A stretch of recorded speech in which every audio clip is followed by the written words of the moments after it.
But I want to focus in Philadelphia, we have some 1,300 manufacturers. The average wages earned by people working for manufacturers in the Philadelphia area is well over $45,000 annually. It is a major source of where our future economic growth is going to come from.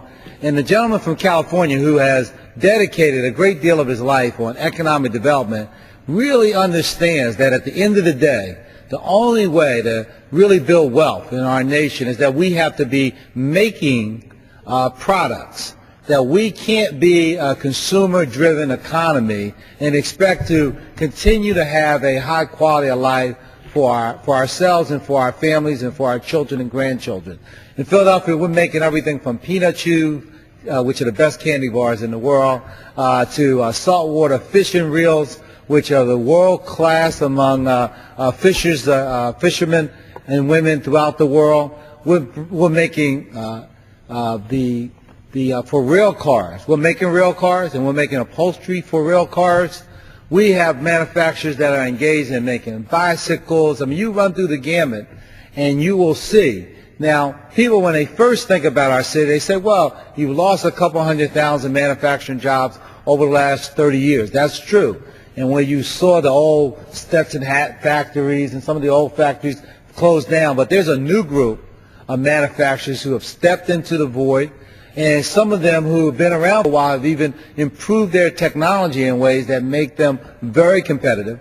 10% of our manufacturing jobs are at one company in Philadelphia called Cardone Industries. I visited there, and it's an amazing thing. We have a strong immigrant community, 22 different languages spoken on the plant floor. They have over 3,000 employees, and they are making refurbished or re-engineered car parts. And they only have one competitor in Mexico, but they are doing a yeoman's job. They have a prayer service at the beginning of the day where they have chaplains and religious leaders in the different religions, and they have a prayer before they go to work. But they are dedicated to producing world-class products, and they do a great job. So I want to get to the point here, which is that as members of Congress, we have a responsibility, a duty, to create a glide path in which our manufacturers can rise to the point where they can, again, make the best products in the world, compete fairly across the globe. We only have 1% of our businesses in this country export. And of that, 58% of them export with only one other trading partner anywhere in the world. But we know that just as we see these containers unloading products coming in here, that we can be putting products on those in those container vessels, sitting in other parts of the world. But we have to have a fair trading system. But first and foremost, charity begins at home. We have to build the things that we need to be able to purchase in our own economy.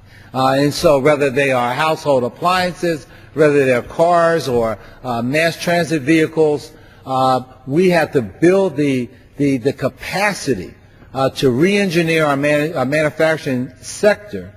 Also give them the kind of assistance they need from a policy standpoint. And, you know, it's amazing to me that as we have started to grapple with this issue of rebuilding this economy and turning this around, the President has done an extraordinary job, and his economic team, an extraordinary job. Here in the House, with this focus on manufacturing, we've already, as was the case today, started to move legislative initiatives that are both as a symbol and substance, providing real messaging to manufacturers here in our country that they're going to get the support that they need, that they're going to get the help that they need, and that as a Democratic majority, we understand that there's no way possible for us to have the American economy that we want without manufacturing at the heart and center of it. You know, technology's great, information is great, you know, but we need to have a system in our country that respects the fact that when we make things with our hands, when we make the finest products in the world, that we'll have a market here at home, we'll have a market across the world, and we'll be in a position to have an economy that generates the jobs that we need and the incomes we need to raise our families on. I want to thank the gentleman for his leadership, thank him for what he's doing, even if he is from California. He obviously is a person who's been called for a time like this. You know, in my church they say that, you know, God always provides us people for a time like this, and these are difficult days. But I believe that rather than curse the darkness, we have a gentleman now who's lighting a candle through this legislative vehicles, and I'm going to stand with him, and we're going to get these things passed into law. You're getting carried away. Let me just cut you off and say that there's no candle that I've lit that was not already lit by the Democratic caucus. I came here just 8 months ago, and much of this work was underway. You did mention something that caught my attention, and that is that in Philadelphia there's a rail car manufacturer. That's correct. Under the present laws of the United States, the Department of Transportation has the opportunity to use our tax money to purchase rail cars made in Philadelphia or buses made in California or in the Midwest, but they don't often do it.